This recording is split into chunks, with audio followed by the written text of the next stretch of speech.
Well, the reaction is still predicated on Section 36 of the Constitution that talks about fair trial. And fair trial is all about adequate time and facility.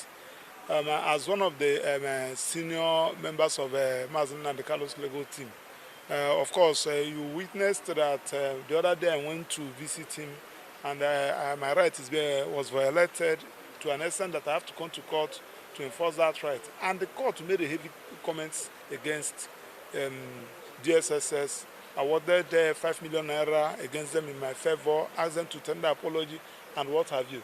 And at the end of the day, they never complied with that order. So now we can't go to that place.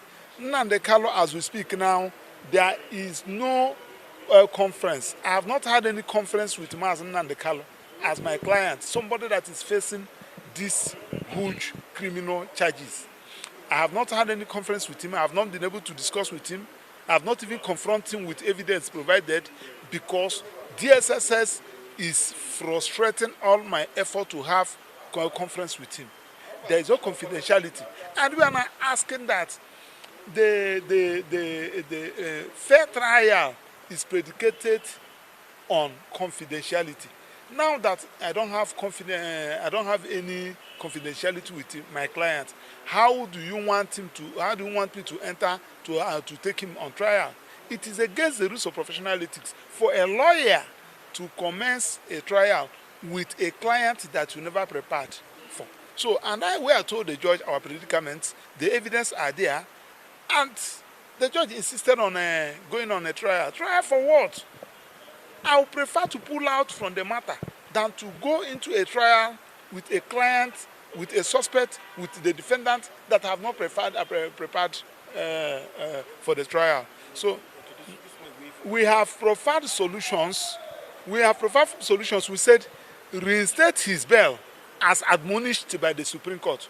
Whether you call it admonition, whether you call it a judgment, whether you call it an obiter, it is a comment of the Supreme Court. And the Supreme Court, once the Supreme Court made a comment, that comment must be put into consideration by the lower court. In making their decision, you should consider it. Reinstate his bail. This man never jumped bail. Or if you say that you don't want to reinstate him, send him to Kuje prison or any other detention facility. Because it is obvious that the DSSS are the prosecutor. And you can't be a judge in your own case. And every document I am going there with, they normally screen it, search it, go through it before they will allow me. I can't even take any record. I can't even write anything with him.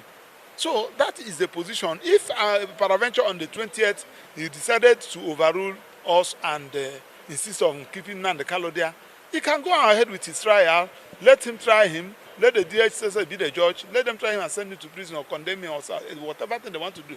But my very self, I will pull out. I don't know of other lawyers, but I think in consensus we will pull out. And there is no lawyer properly called who will allow his client to go into trial without you preparing that client. You can't even do it in the cheapest criminal charges in upper area court. You must give that client adequate time, ask him questions, confront him with documents, and advise him what to plea. Because if I have proper conference with Nnamdi, I may even advise him or plead guilty on this, don't plead guilty on this, based on the facts before me. But I don't have it. I'm empty, and I can't go into trial with such a position. That is the position. Thank you. It's my pleasure.